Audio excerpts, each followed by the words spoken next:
मोठेवाडी या गावामध्ये मी भेट द्यायची ठरवली होती आणि भेटीची सभा झाली आहे।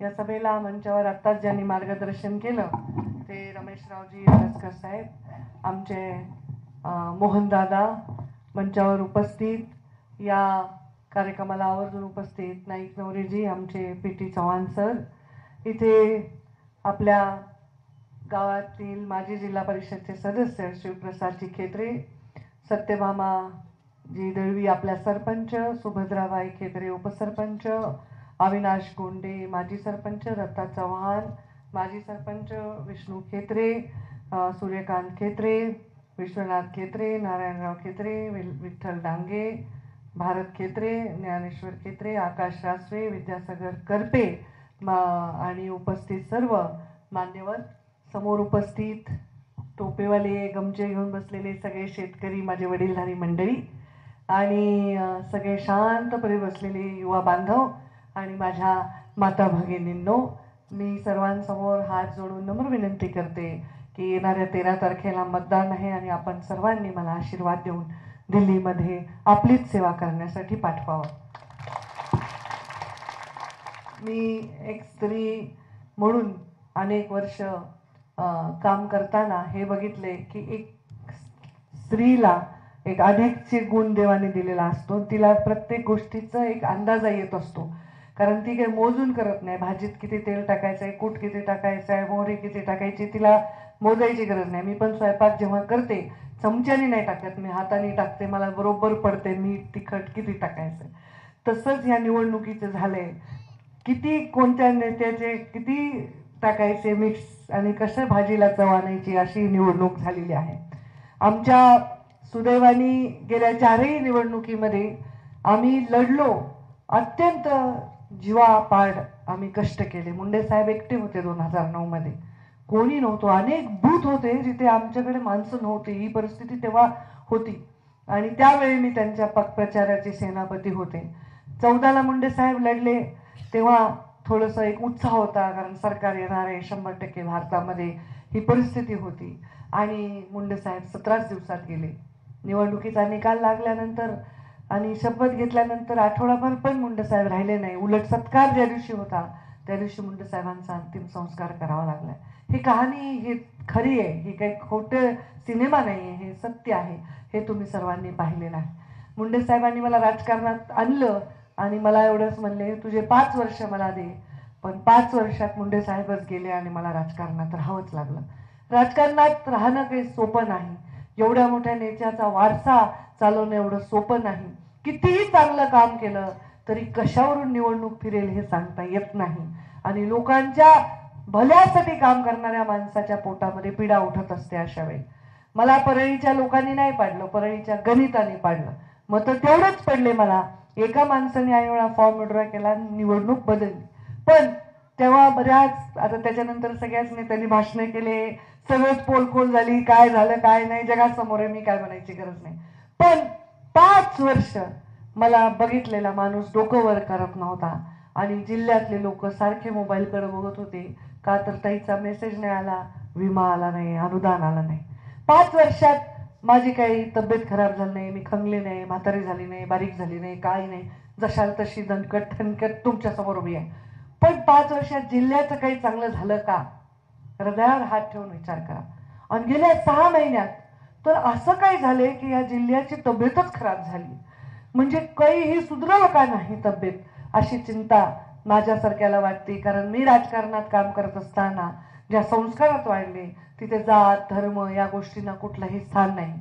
आज या गावामध्ये एक दारवा आहे, कसं असते एखाद्या गावात गेले रख रख रख असतं, ते कळतं ते गावातलं वातावरण।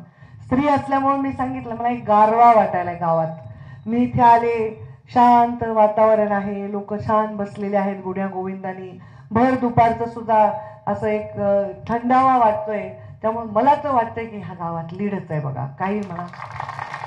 आता हे गाव छोटंच आहे, 5-6 वॉर्ड असतील, 5-6 वॉर्ड मध्ये वेगवेगळ्या समाजाचे लोक राहत असतील। आता तेवढं सोपं आहे की कुठलीही मतं मिळणार आहे। लीड जरी बूथ प्रमुख घेऊन आला तर मी पंकज आहे आणि मी फार म्हणजे पोस्टमॉर्टम करते प्रत्येक गोष्टीचं. तर मी बघणार ना, अरे बाबा कुठली बूथवर लीड आहे, वा वा वा छान छान टाळ्या वाजव, पण कोणत्या वॉर्डात किती मते पडले हे बारीक मी बघणार आहे. कारण मला ह्या भविष्यातल्या निवडणुका ना अशा लढवल्याच नाही पाहिजे आपल्या बीड जिल्ह्याने, अशी माझी इच्छा आहे. आणि मी आपल्या सर्वांना हात जोडून हीच विनंती करते की मुंडे साहेबांचा 4 तारखेला जूनचा अंतिम संस्कार झाला. योगायोगाने काय माहीत नाही मला की 4 जून ही निकालाची तारीख आहे. आणि मला असं सारखं वाटतं की मुंडे साहेब म्हणले मला राजकारणात तू ये, माझे काय फार दिवस नाही. आज मुंडे साहेबांची काहीतरी एक अधुरी राहिलेली गोष्ट त्या दिवशी पूर्ण होणार आहे असं मला उगं वाटतं मनातल्या मनात. आणि मला काय मिळालं म्हणजे तुम्हालाच मिळालंय.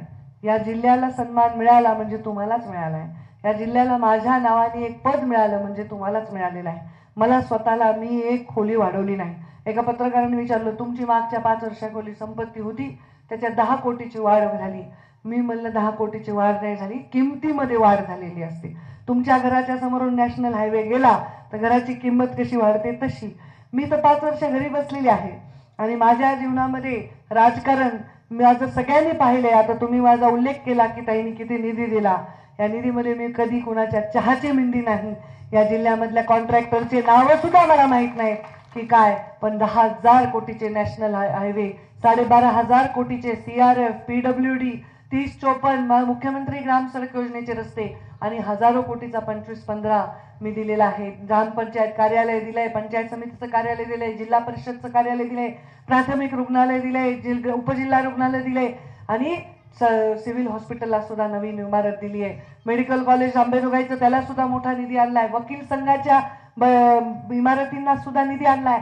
असं कुठलंच काम नाही की जिथं मी सही केली निधी आला नाही, असं कधीच झालं. मग आता काय अडलंय माझ्यामध्ये? नाव ठेवावं असं काय आहे का?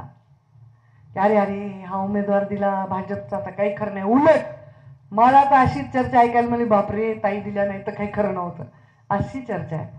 मला तर वाटतं मोदीजींचं जेव्हा मी नाव घेते की मोदीजींची हॅट्रिक झाली पाहिजे, पण मला वाटायचं मोदीजींबरोबर प्रीतमताईची पण हॅट्रिक झाली पाहिजे. पण ह्या परिस्थितीत ही निवडणूक ओढायला म्हणजे आता मोठं गाडीत सामान ठेवल्यावर जरा तगडा खांद्यावरती जबाबदारी, तगडं बैल म्हणता येणार नाही मला स्वतःला, पण तगड्या खांद्यावर जबाबदारी द्यावी लागेल. म्हणून मी मोठा पैलवान म्हणा काय म्हणायचे मला ते ओढायला मला आपण ही जबाबदारी आमच्या पक्षाच्या श्रेष्ठींनी दिलेली आहे. आता मी आपल्या सर्वांना विनंती करते, एवढेच 5 वर्ष आहेत हे महत्वाचे आहेत. हे 5 वर्ष परत येणार नाही. देशात प्रधानमंत्री मोदी आणि इथे जिल्ह्यात मी हे गणित परत जुळणार नाही. तुम्ही माझं काम पाहिलंय 5 वर्षात. माझ्या मुंडे साहेबांना आयुष्यभर ज्यांनी विरोध केला, मी नाव नाही घेत, त्यांच्याही घरी गेले, त्यांनी काय वाक्य म्हणावं, ताई साहेबांच्या वेळी पण एवढं काम नाही झालं जेवढं तुमच्या वेळी गेलं.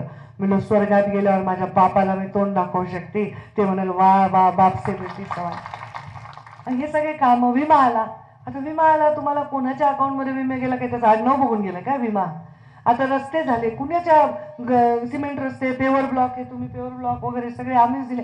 मग आम्ही काहीच नाही ते विचार केला कधी. आम्ही फक्त जिल्ह्याच्या विकासाचा, राज्याच्या विकासाचा विचार केला. हे काय आता जे चाललंय ना, हे राजकारण चांगलं नाही.